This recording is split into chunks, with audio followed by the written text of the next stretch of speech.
How to practice at home. Hello, my friend. Good to see you. How are you? Great. So listen, today I am going to give you lots of ideas about how to practice speaking English when you are alone at home. Home Alone sounds like a film. Are you ready? Let's do it. So listen, today we're going to be looking at how to practice speaking English when you are alone at home. It's not so easy for many people, right? Because maybe you don't have any native English speakers in your city. Maybe there are no tourists that you can go and harass. Maybe there are no groups locally where you can go, chat, and speak English. And maybe you're not ready to go on Skype and try to find some random English person to chat with, somebody you don't know. I mean, that can be quite hard, especially if you're a little bit shy like me. So what I want to do today is share with you lots of ideas about how you can practice speaking when you're on your own at home alone, right? Good. Now, if you do know me, you may be thinking, what's that strange orange block over there? That wasn't there before. True. And this is my meditating mat. Sometimes where I sit and meditate, sometimes I don't sit on the wall. I'm just tidying at the moment, so I couldn't find a place to put it. So right now, it's over there. Okay, the truth about speaking is that, yes, you can watch videos, you can watch films, you can listen to podcasts. All of that is great. But at some point, you need to start speaking. You can speak on your own, but also later you'll need to start interacting and practicing speaking with people.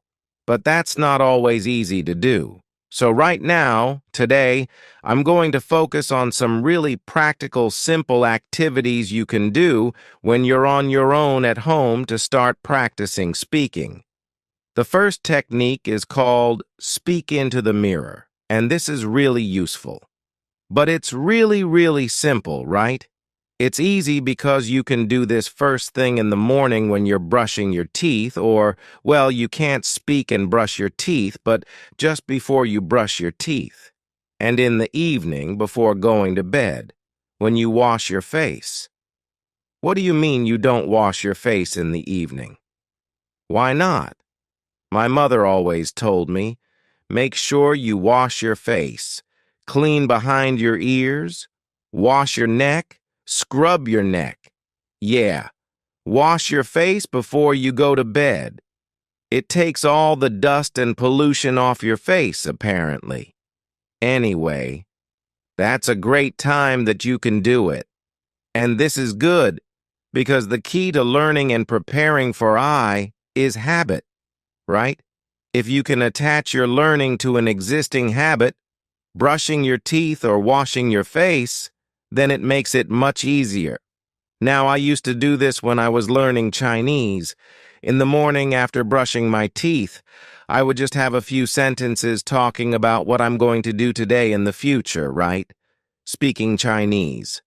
Today I'm going to go to the park. I need to go to the supermarket.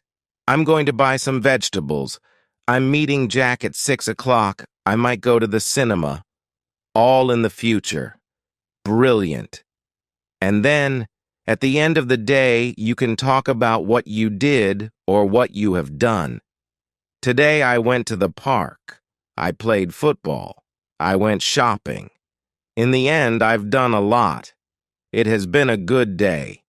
Right? Past tense, present perfect as well. So you can see, it's actually great to practice different tenses.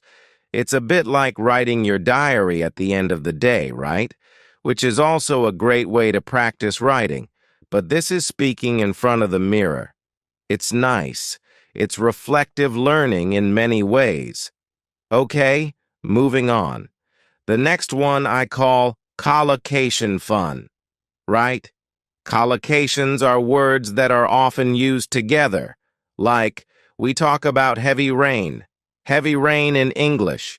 We don't say big rain. Today there's big rain. Number, there is heavy rain. So these are collocations. Collocation fun is where we're going to practice speaking using a very common teaching method. Really based on the task-based approach to teaching. It's based on prepare, practice, present. So we'll be preparing the words, the collocations, practicing sentences, and then presenting a whole talk. Now, the reason I suggest doing this in front of the mirror is that actually there are great benefits to talking to a mirror. First of all, mirrors don't answer back like young children or wives. But apart from that, when you're speaking in the mirror, you can look at your mouth and see the kind of movements that you're making, which is great. It's useful for pronunciation. You can also check your body language. You may be surprised to see that you speak like that without ever moving your arms, or that you suddenly realize, I'm doing this all the time. That's fine. But being aware of your body language can be quite good. And also, you feel like you're talking to someone. Many people I know, and this happened to me, I practiced for a long time with a book. And when I went to speak to somebody in the foreign language, it was like a shock seeing this face in front of me. Oh my God, but practicing with the mirror, you get used to a face in front of you, right? So it does help.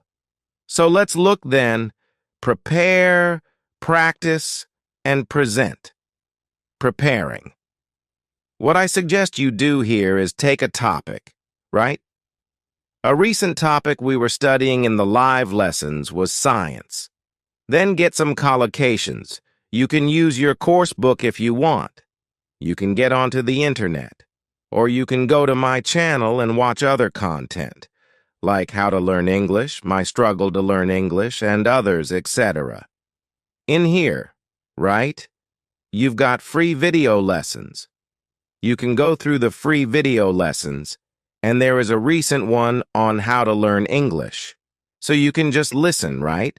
Download the video.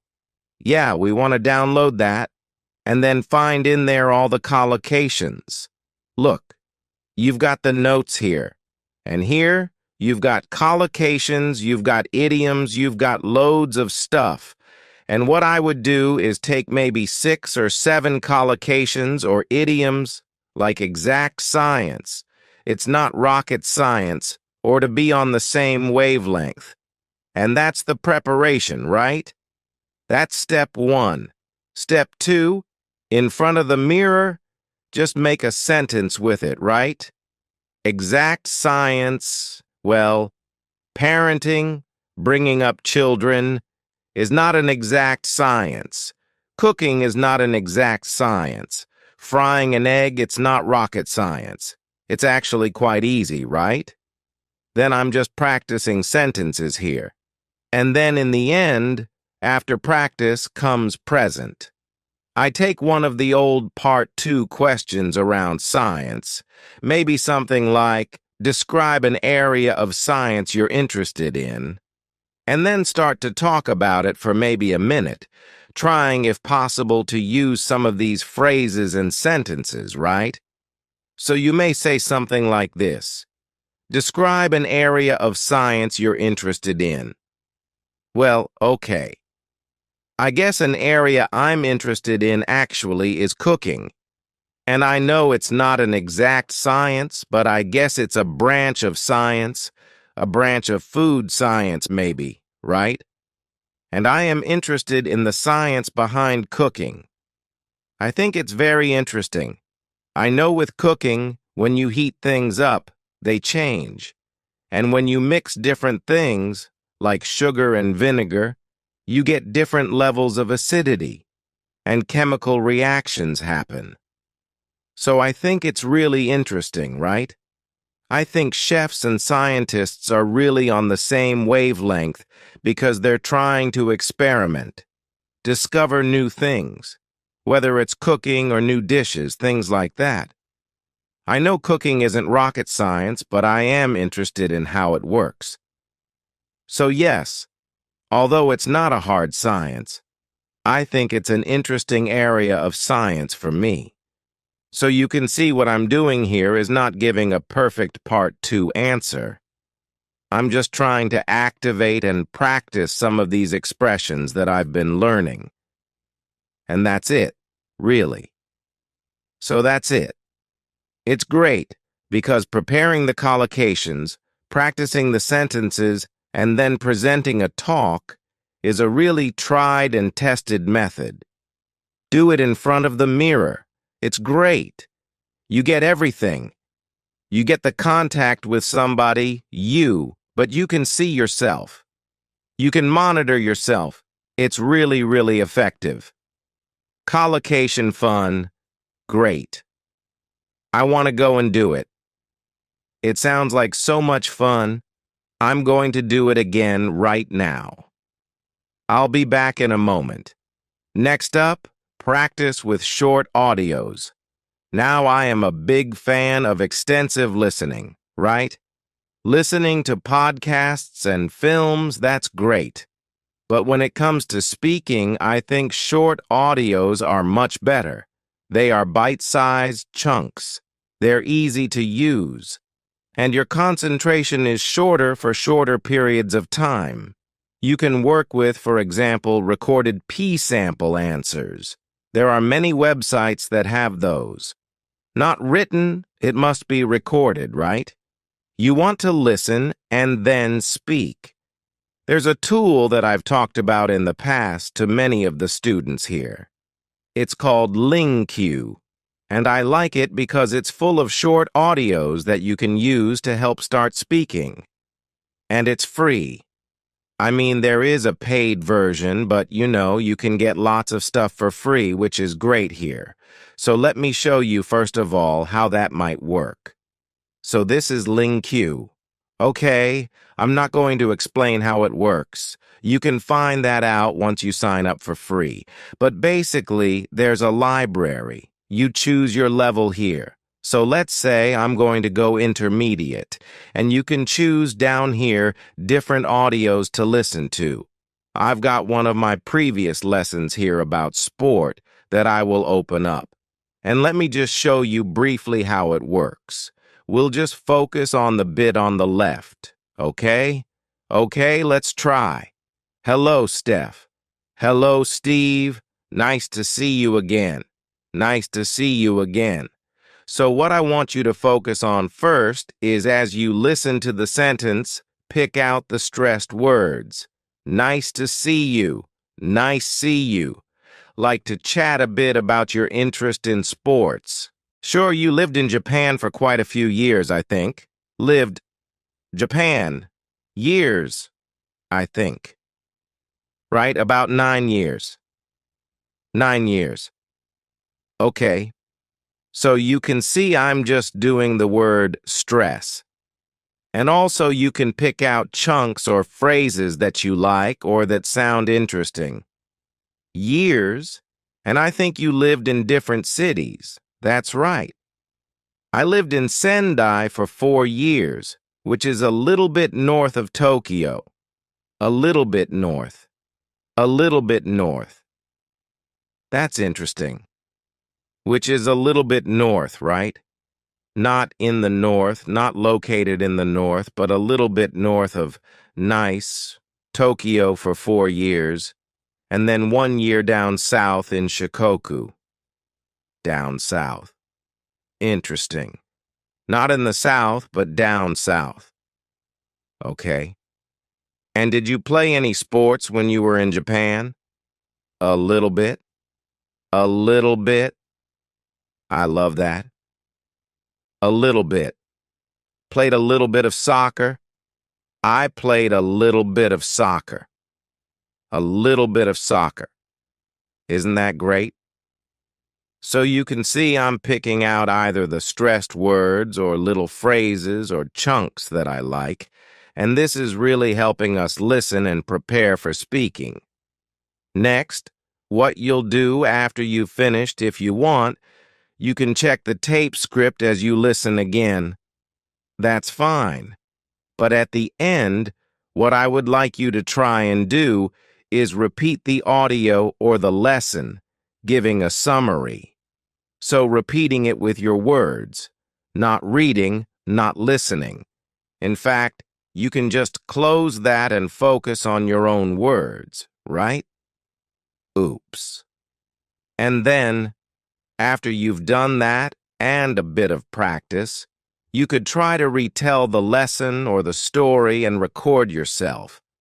If you're not sure, you can use your phone. There are mobile apps to record your voice. There's Vocaroo, which is also a very simple online voice recorder. And recording yourself is great because it puts pressure on you, and that, my friend, is good.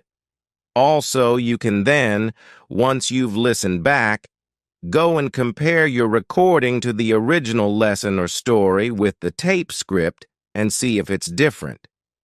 Did you make a mistake? Instead of saying a little bit of football, did you say a little bit football? Or did you use different collocations, right?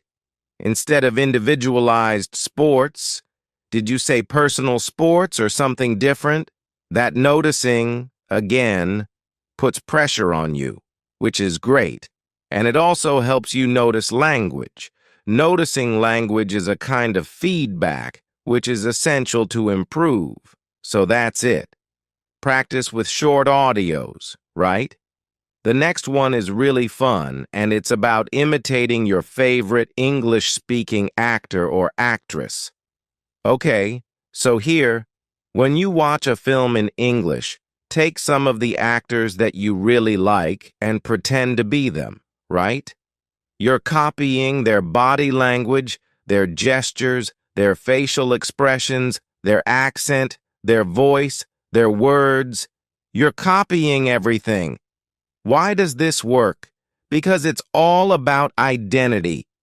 A key part of language learning is your identity as an English speaker.